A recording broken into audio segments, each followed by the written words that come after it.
Again about this campaign we are going to have. We have just started actually because it started in November. Today actually, November the 1st. Well, the campaign is called Sua Jornada para o IATEFL 2025, and it's going to take one member of the program to the city of Edinburgh in Scotland, in the United Kingdom, in the second week of April 2025, when the IATEFL 2025 is going to happen. And that's really nice. It's important to say that this campaign is not open to everyone. Only members of the Cambridge Biocide program will have the chance to win this prize. Okay, and as I said, it's officially starting today. All right, so just to let you know, last Friday, October the 25th, we had a webinar in Portuguese about this campaign. The recording is already available in the program's website. And as you know, the most important requirement to be part of it is that you open your completely free Design Digital virtual bookshop and sell Cambridge material to your students during the period of this campaign. So, and this is all explained in the video, so please check it out. And we also have a document with all the details about this campaign. You can download it using the QR code on the right. Okay. Okay, good. Just a bit of housekeeping now. You can interact with Scott using the Q&A box you can use the chat box for interaction actually, and just leave the Q&A box, the question and answer box, to the end for questions to Scott Thornbury, and I'll be reading the questions to him. Okay, you'll be able to download the certificate in case you want, of course, and we'll just give you a link at the end of the webinar. You can download the PDF of the certificate, you include your name, save it to your device, and that's it. Really, you have your certificate with you. Okay, so now let's talk about our guest, Mr. Scott Thornbury, with his talk Planning versus Spontaneity. Scott Thornbury has taught and trained in Egypt, UK, Spain, and in his native New Zealand.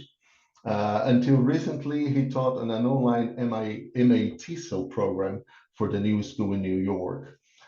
His writing credits include several award-winning books for teachers on language and methodology, including About Language, published by Cambridge, and the new A to Z of ELT, published by Macmillan.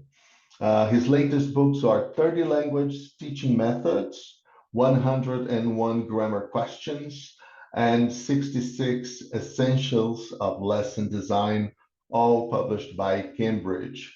He's also the series editor for the Cambridge Handbooks for Language Teachers. How cool is that? His website is scottthornbury.com. Well, Scott, it's really a pleasure and a privilege to have you with us today. Thank you very much for being with us, and it's over to you. Thank you, Sergio. That's lovely, and welcome everybody. I'm speaking to you actually from Spain, where I live, where it's 7:10 in the evening. But good afternoon to all my friends in Brazil. I wish I was there with you right now. We've got about 50 minutes or so of the presentation, and then as Sergio says, if you want to leave any questions in the Q&A for me, we'll try and fit those in at the end. So I'm assuming that you can now see the application. It says that you can. So, okay. Here's a little task for you to get us going. Here's a map of the world.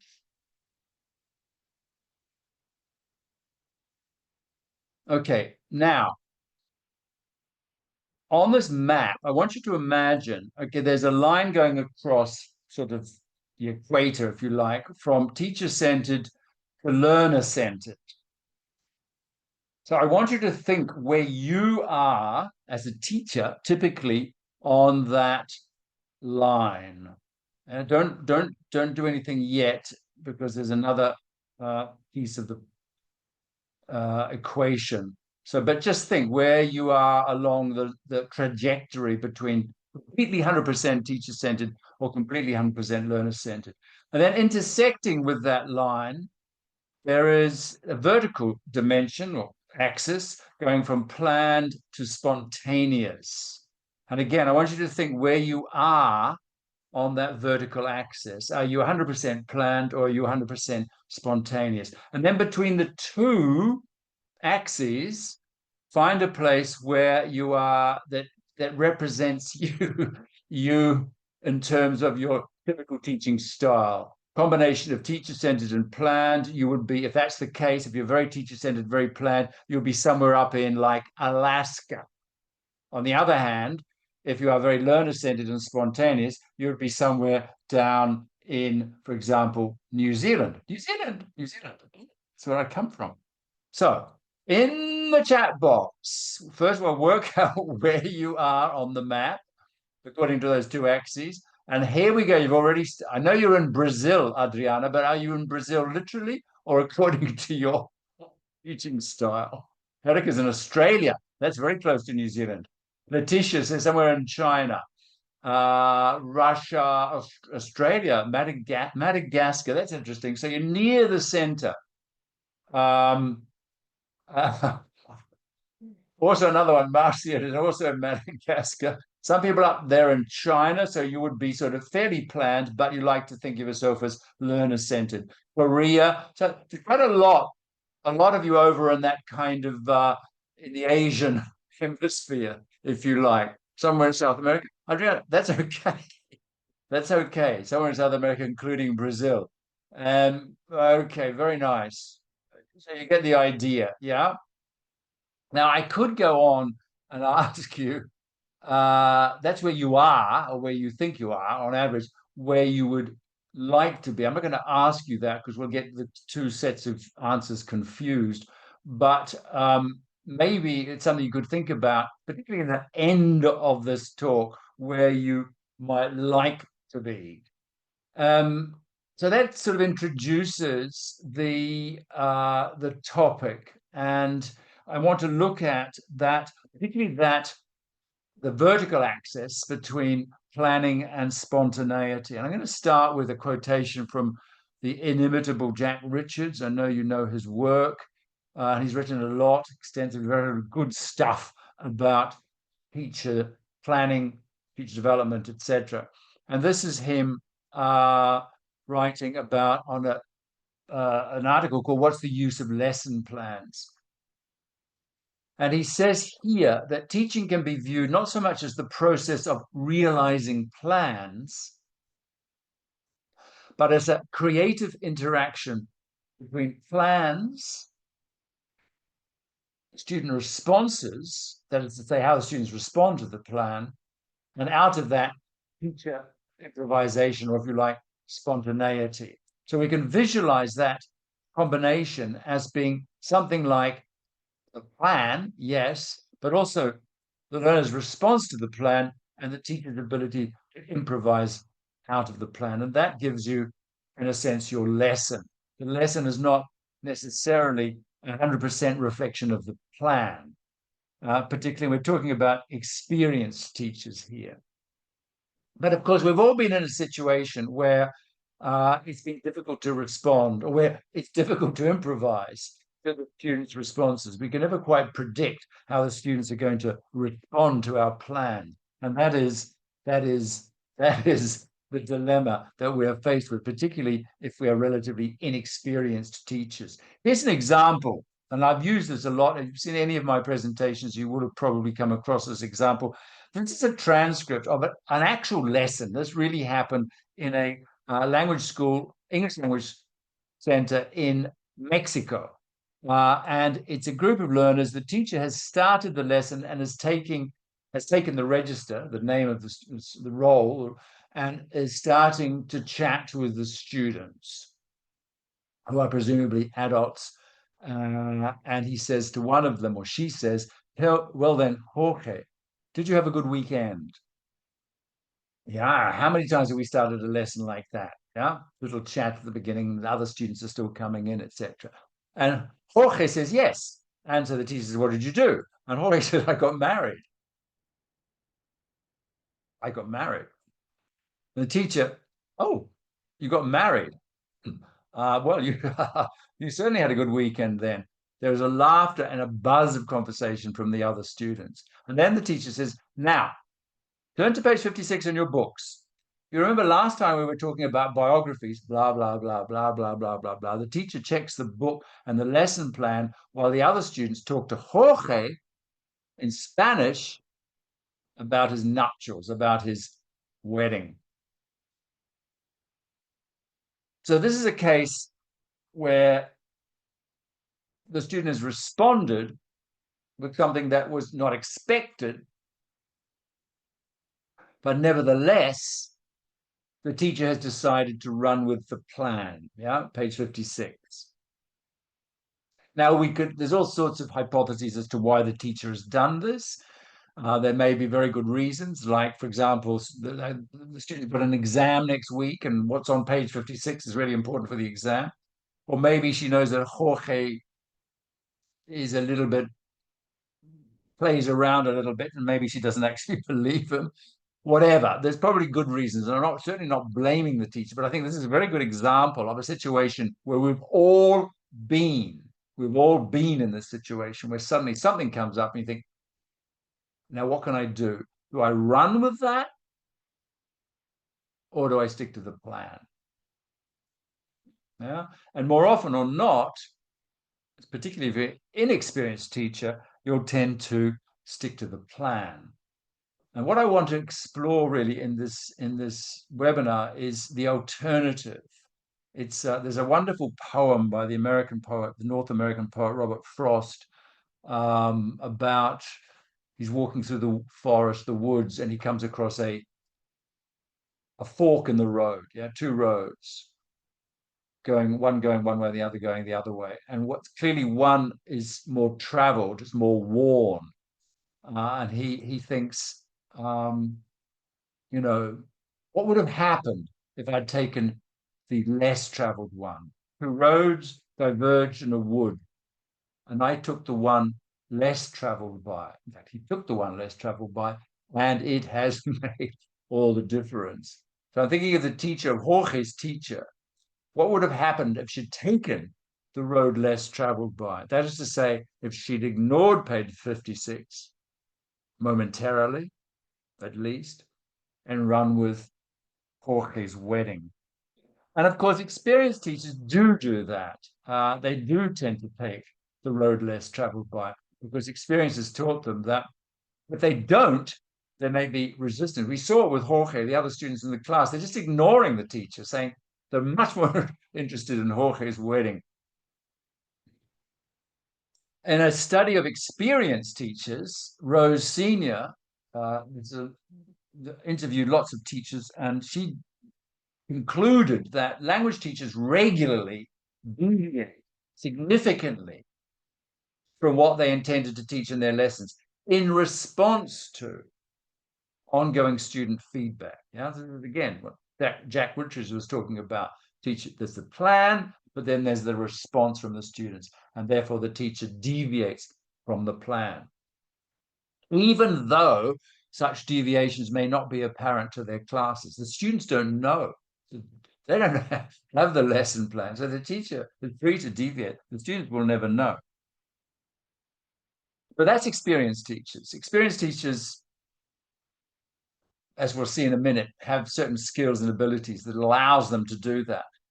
In new teachers, that is to say novice teachers, in this case, a study of some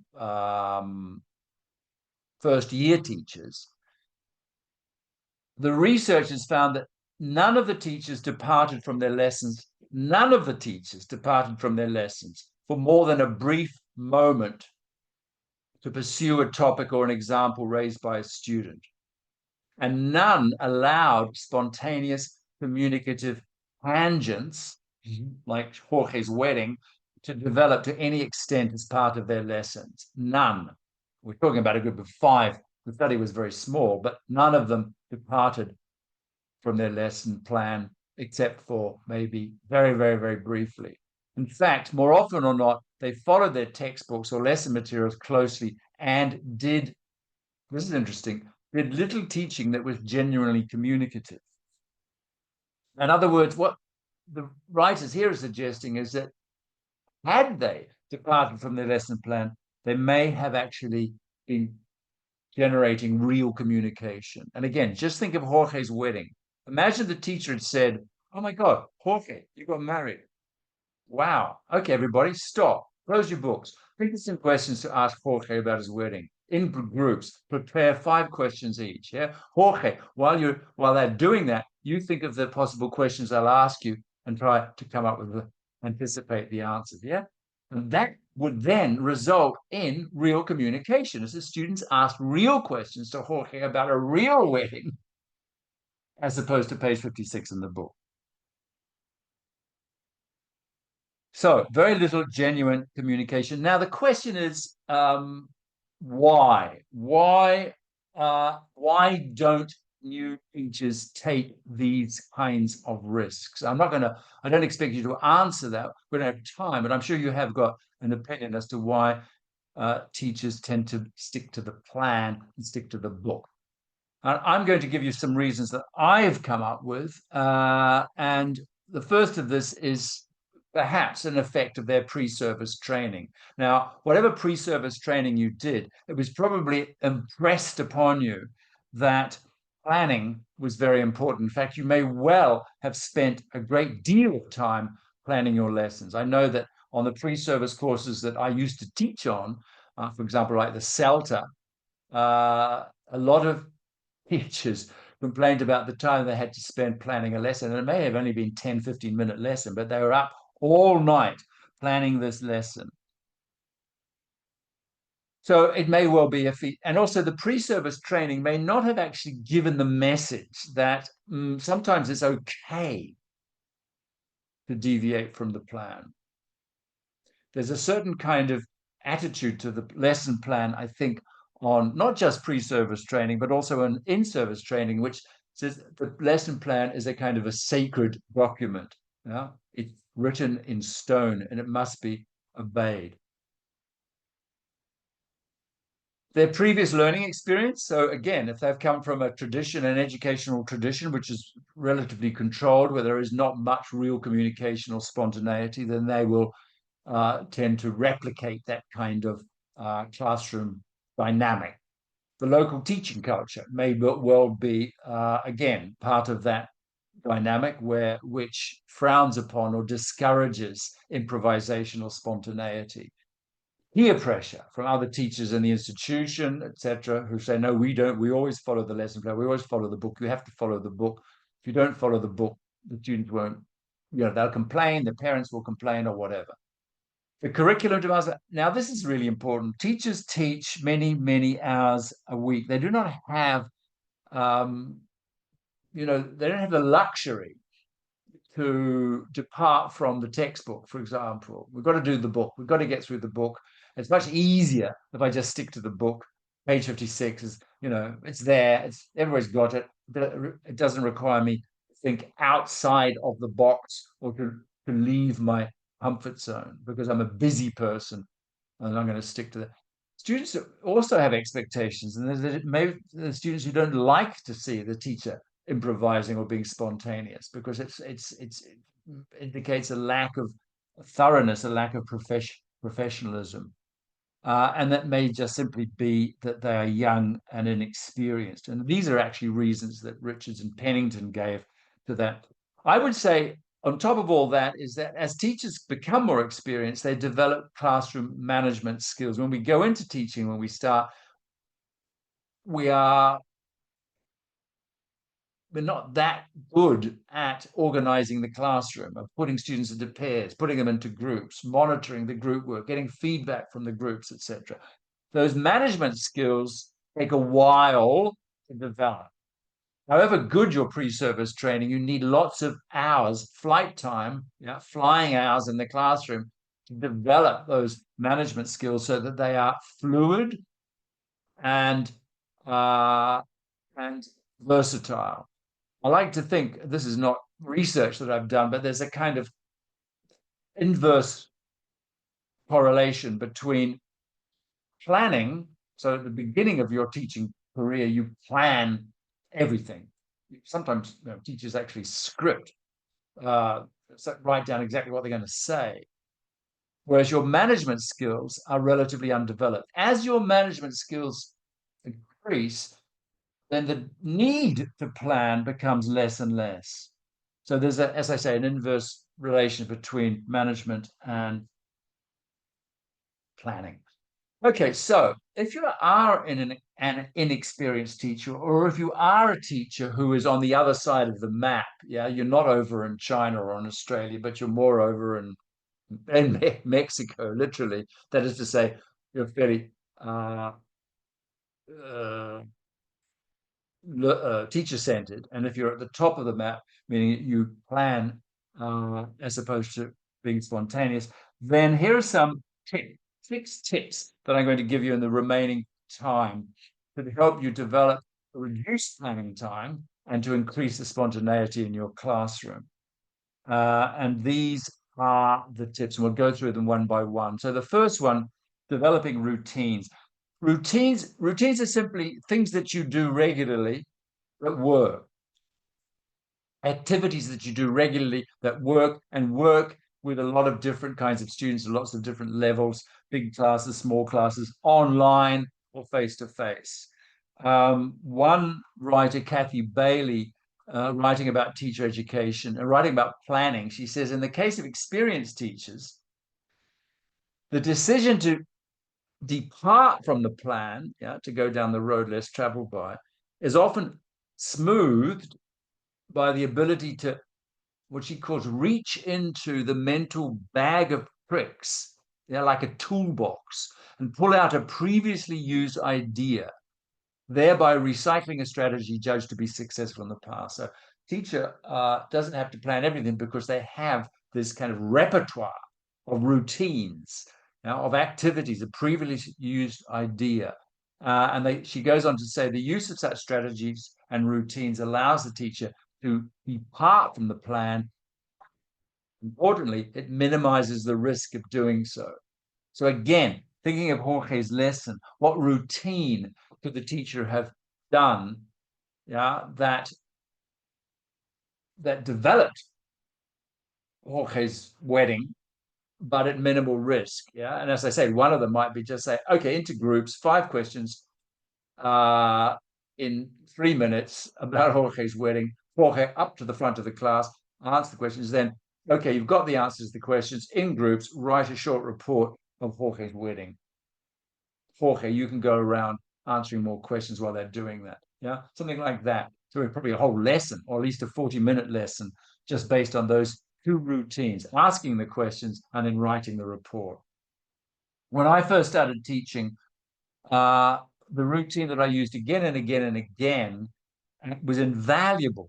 And it was called dialogue building. Now, we'd done it on my pre-service course, and a dialogue building is literally that. You set up a situation like this, just drawing stick figures on the board, and you elicit what's going on line by line of a short dialogue.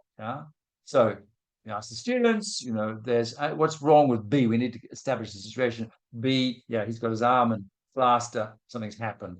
So what's A's first question? Let's call A Andy, and you elicit something like what happened.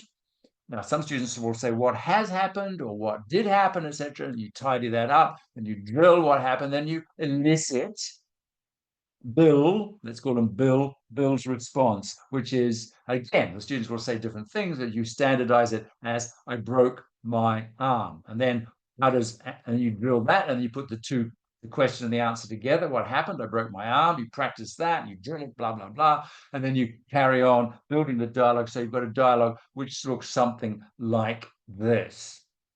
Just 6 lines. Now, you don't write it on the board. The idea is that students by sheer practice of it, they remember it, although you could put up individual words, if you like, on the board. They practice it, and you divide the class into, well, you practice it with you. Say, I'm Andy. I'm going to ask you what happened. They all chorus, I broke my arm. Yeah. Now you ask me what happened. I broke my arm. You go through it like that. You divide the class in two halves. You're Andy, you're Bill. You put the students into pairs. You're Andy, you're Bill. And then you can start to improvise. You say, okay, let's change. Instead of broke my arm, I broke my leg. And then think what happened, why the cause of that. Off we go, and we can be a little bit more creative. And then you put it onto the board. You listen it back onto the board. You can highlight pieces of grammar, and then you can, of course, once it's on the board, you can start rubbing it off. And so students have to remember what the individual lines were. Whoops. There was a dialogue, and dialogue building was fantastic because language is essentially dialogic. I mean, every grammatical thing that you teach can be part of a conversation. It's just a matter of thinking of a situation and putting it in. So I found that fantastic. I used that technique again and again and again until I was completely sick of it. But it got me through my first year or 2 years of teaching. Everything was dialogue building.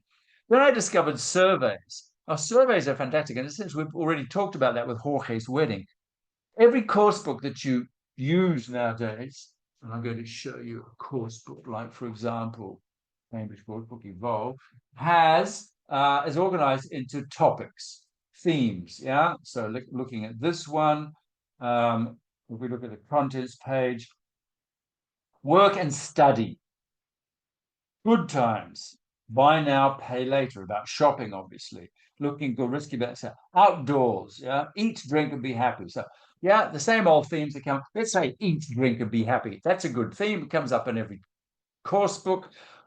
Before we even open the course book, we're going to do a survey. Yeah, so students into groups of 3 or 4, plan questions, maybe to find out which student in the class is the most is the foodie, the foodie of all foodies in the class. Yeah, the person who's obsessed with food. So students write questions that they're going to ask other students in the class. First of all, they prepare the questions, they do it in groups, the teacher goes around helping them with the questions.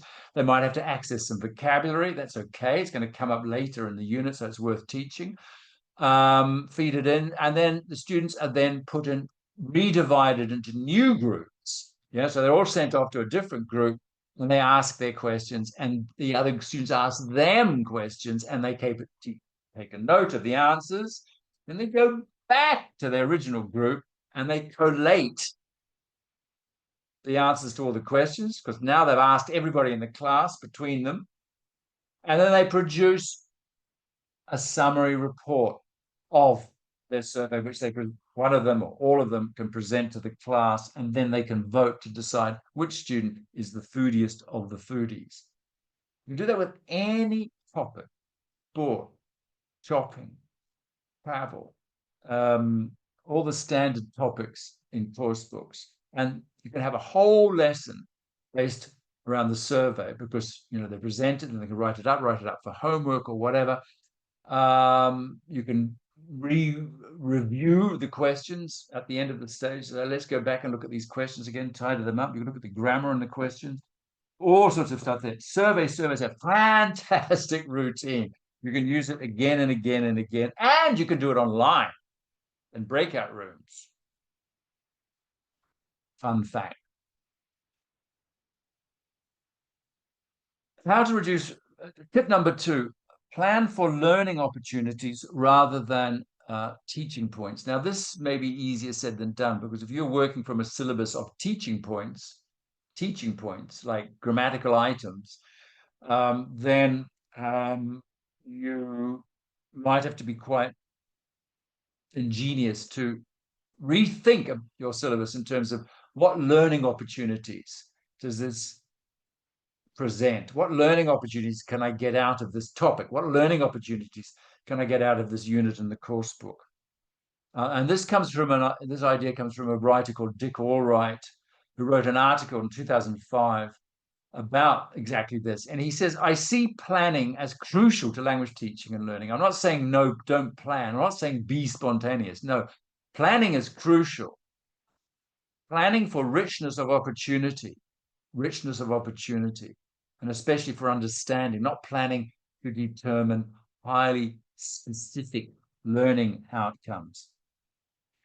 Highly specific learning outcomes like grammatical items, as opposed to, like we just did with the survey, talking more openly and generally and personally about a topic. A recent book, which I recommend, looking at how second language acquisition theory applies to the classroom. The writers say, give priority to understanding content. Understanding the content, say, of the topic over understanding rules, grammar rules, for example. Plan your lessons around communicative goals rather than a list of grammar structures to cover. And a nice way of visualizing that is think in terms of the curriculum, or the syllabus, if you like, as being broadband or narrow.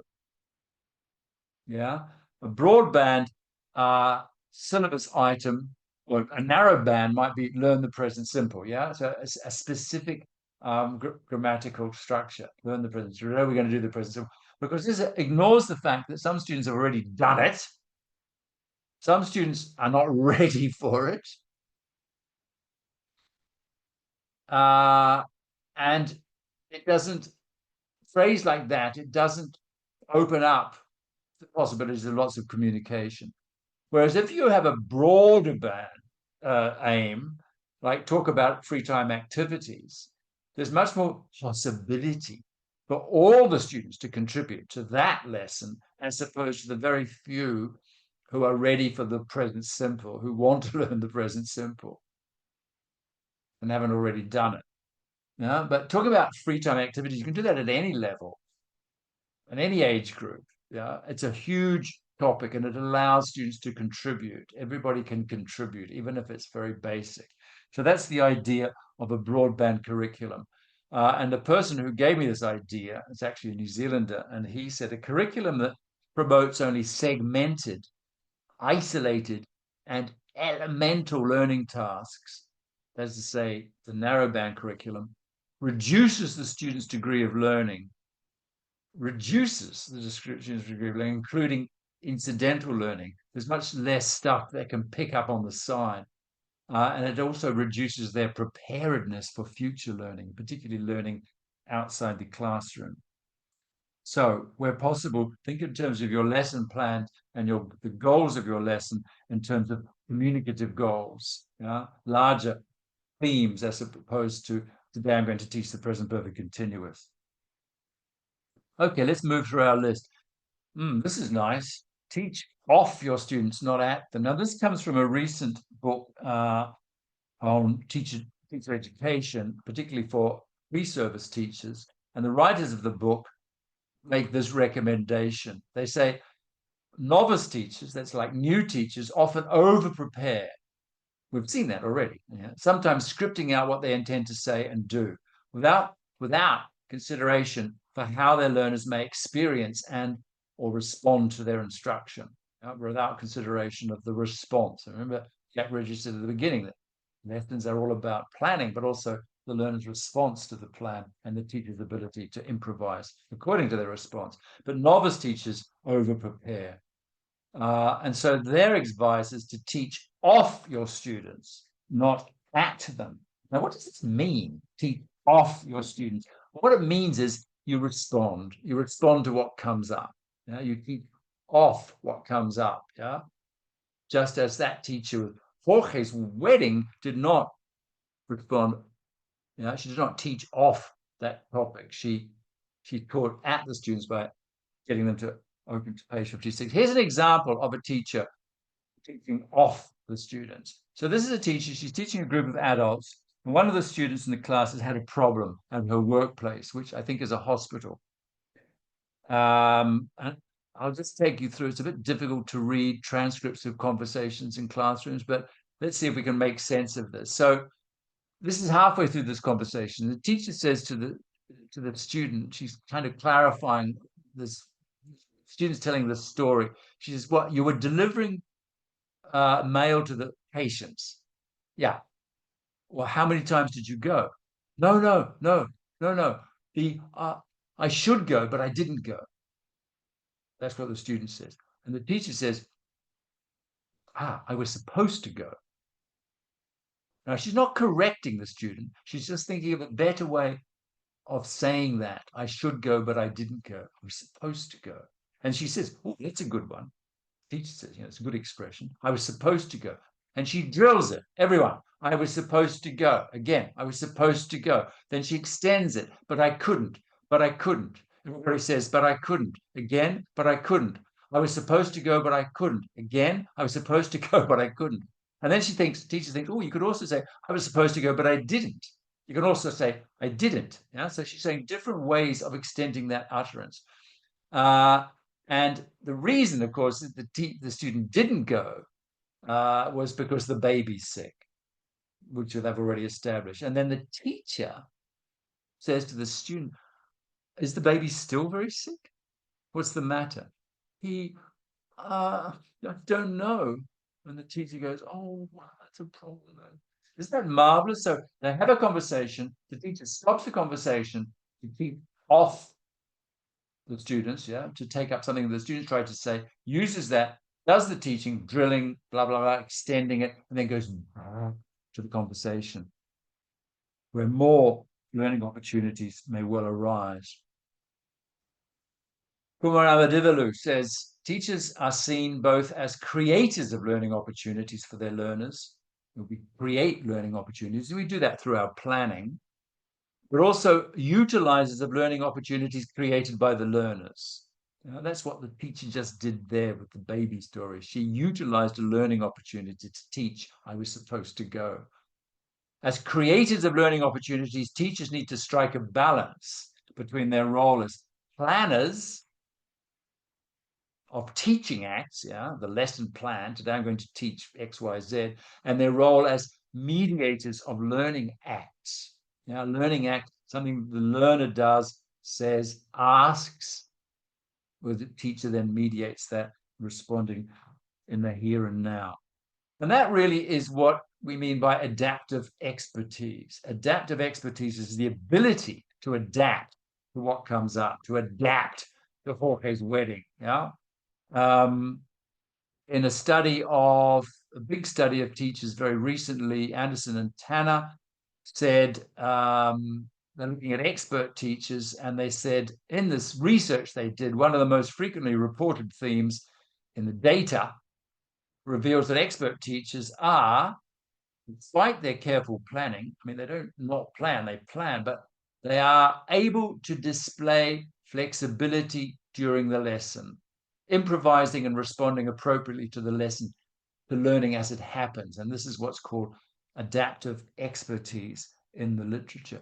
Adaptive expertise is what any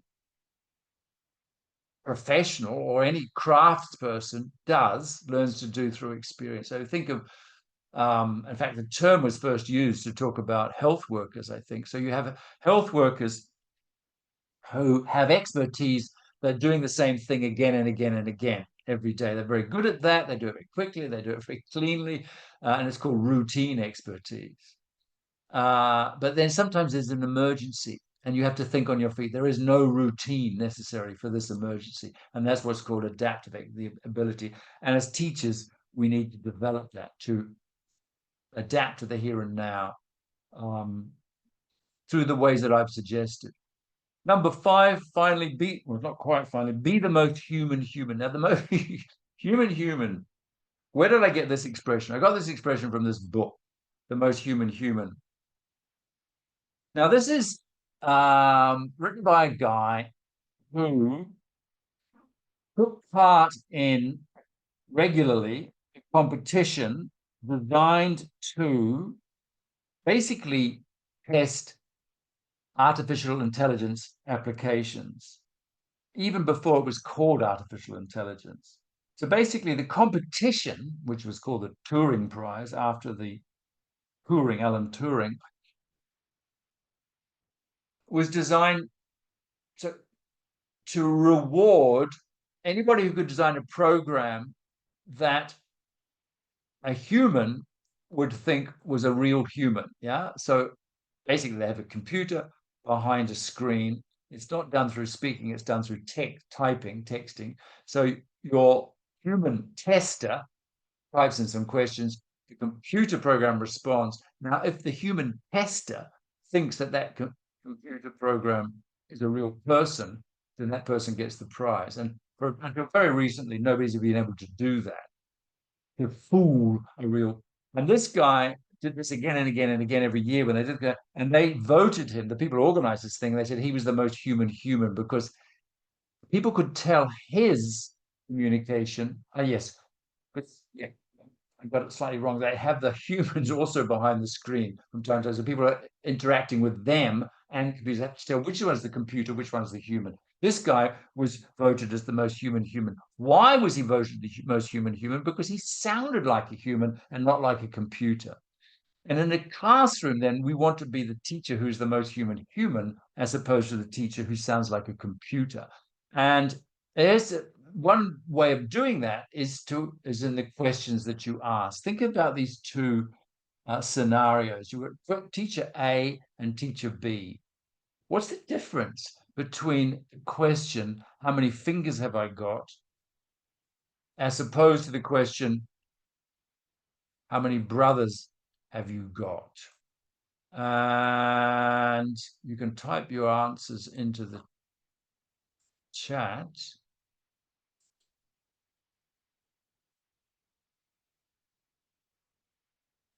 What's the fundamental difference? Okay, B is more learner-centered. Certainly, if there's a you question for a start, personalization, yes. Relevance and meaningfulness, says teacher B. Meaningfulness, yes. So that's a clue there. Second one is student-centered. Yes, it is student-centered, but there's something more, I think, more important about these two questions. When the teacher says, how many fingers have I got?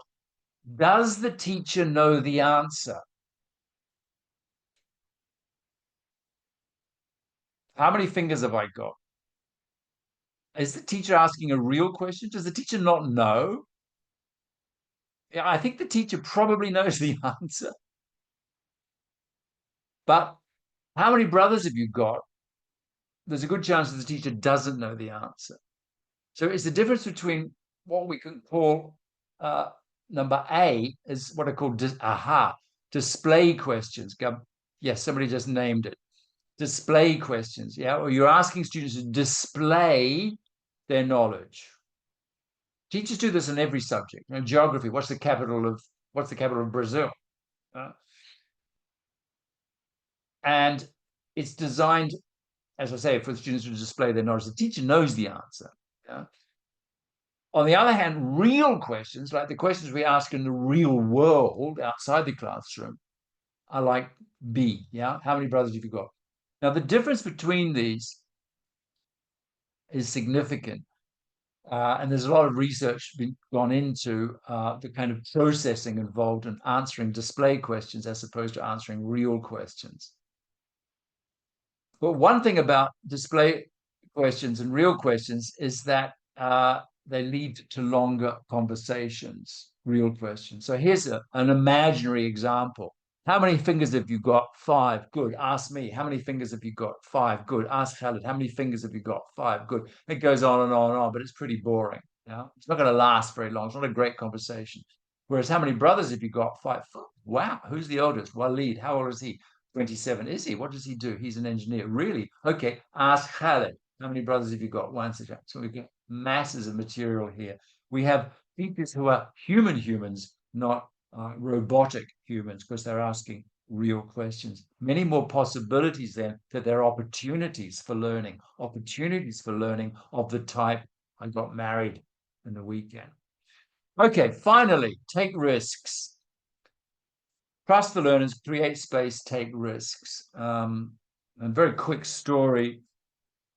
When I first started teaching, I was exactly that kind of teacher who was taught the lesson plan. I taught the textbook. I never departed from the lesson. I was teaching groups of beginners, primarily adult beginners, and you could tell that the students were kind of frustrated. This was in Egypt, where I first started teaching outside of Britain. I sensed that the students were frustrated because we were taking it very slowly, working through the syllabus, one brick at a time, putting the brick on top of the next brick and the next brick and the next brick. And the idea being to create language proficiency simply by building up brick by brick. So I thought, hang on, these students, I'm sure they know more or they can do more than I'm letting them do. So I went in and I started the lesson. Instead of doing a grammar presentation or drilling vocabulary or whatever, I put a picture on the board. Now, it was the current Time magazine. This was the Time magazine cover. I found it online. It was that exact one. It was the Time magazine of that week. I put it on the board and I sat down. I sat down away from the club, and I waited. I waited to see what would happen. And the students looked at me and they looked at it and they looked at me again. They looked at it and they looked at each other. And this had never happened before. And then nature abhors a vacuum. Bit by bit, students started to contribute words around this particular news story and relating to, in this case, Saudi Arabia, of which some of them had actually perhaps visited. Words, a couple of maybe minor sentences, etc. They kept looking at me, and nothing, nothing, not here. And more words came out from more and more students. We're talking about class, say 15 students. Got to the point where I kind of started to run out. They'd really exhausted their potential to talk about this topic. So I said, what do I do now? So I said, here, Khaled, here's the pen. I'm going out for a bit. Just write a summary on the board. The rest of the class can help you with everything that you've said, the class has said. You know, went out, came back 5 minutes later. They said, no, not me. Went out again, waited a bit longer, came back, and the board was full of their text. Now, it wasn't great. They were beginners. It was mainly lexical, very little grammar. But my job then was say, okay, fine, let's have a look at this. So Saudi Arabia sell jet America. Okay, I think what you want to say here is that the United States is selling jets to Saudi Arabia. Let's write that up, etc. That's it. Reformulating what they'd put on the board, which was the sum total of their spoken output in that lesson. I put it up, maybe made some little explanations of why I was changing it. And that was it. That was the whole lesson. And it was amazing because it taught me two things, basically, three things, maybe, that, the class is more than any individual in the class. So together, learners can create text, even if it's relatively ungrammatical. They can do that together, collaboratively. The second thing it taught me was that minimal means maximum output. Yeah, that one picture generated a whole lesson's output. I needed nothing else. And the third thing it taught me was trust the students. Trust the students. Take risks, yeah.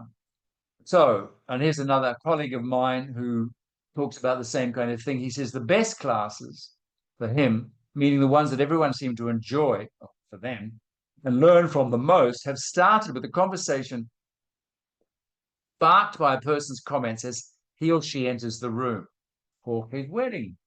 Out of those conversations emerged language that we examine, question, and practice. Now, of course, not everybody is going to have got married in the weekend, but somebody will have done something vaguely interesting worth talking about. So that's, Rob says, these are some of the lessons I most enjoyed. And another teacher who developed an approach to teaching using very minimal or zero materials said there are basically 3 steps to his method. Set up a situation where students talk about relevant topics that are important to them. And maybe let them generate the topic. Or if there's a topic in the course book, use that as a kind of launching pad for them. Well, the topic in the course book is about food, but let's talk about the things that we like to eat or we like to cook. while they're doing that, you take notes, write down what they want to say, what they're trying to say, and use what you've written to teach them about various aspects of the language. Yeah. So give them a chance to communicate, take risks, opportunities for learning, wide curriculum. Yeah. It's all about food, for example, and then do the teaching after the event.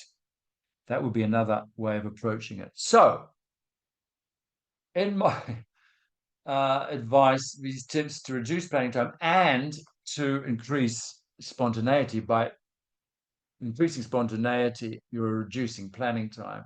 Develop routines, plan for learning opportunities, keep off your students, acquire adaptive expertise, which is really the sum total of the 1, 2, and 3. Be the most human. Ask real questions from time to time and listen to the answers and respond to the answers, and trust the learners. Create a space, a safe space in which they can talk about things that are interesting and relevant to them. All of this, of course, is, dare I say, sorry, but since we're here for Cambridge, pre-published, a book that comes out next week. My book, 66 Essentials of Lesson Design, published by Cambridge. And we have a whole chapter in there on planning and spontaneity. So on that note, thank you for your attention and your contributions. I'm going to stop sharing now. And Sergio, I've opened the Q&A. So do we have time to answer some of these questions? Yeah, we do. We do have time. Well, first of all, thanks a lot, Scott. Very interesting and very valuable tips to improve teachers' practice. That's really for sure. Thank you very, very much. My pleasure. So, My pleasure. yeah, let's check some questions. Okay, well, I've got, I'll go through them in the order that they've come up, and you stop me when we're going on too long. So Bruna asked, what's the best way to make a smooth transition back to the plan when we have a deadline to complete set? Yes, I mean, students expect you to have a plan on the whole, and they would be disappointed if you didn't have a plan. So there's no shame in saying, okay, that was nice. Thanks for the discussion. Now let's go back to the lesson, or let's go back to the plan, or let's go back to the book. And it'd be interesting to watch their reaction when you say that. I was talking once to a teacher who teaches one-to-one, yeah, private classes. And she says what she likes to do is get a conversation going with her students. But she has a grammar book on the desk near her. And when the student starts to stop speaking in the conversation, she reaches for the grammar book and the student starts talking again. So you can use the textbook as a kind of device. You say, okay, should we go back to the course book? And they say, no, let's not. Let's talk about this much more interesting. Let's talk about Jorge's wedding. Gabriella says, hang on. This is another question. It seems to follow on from a question.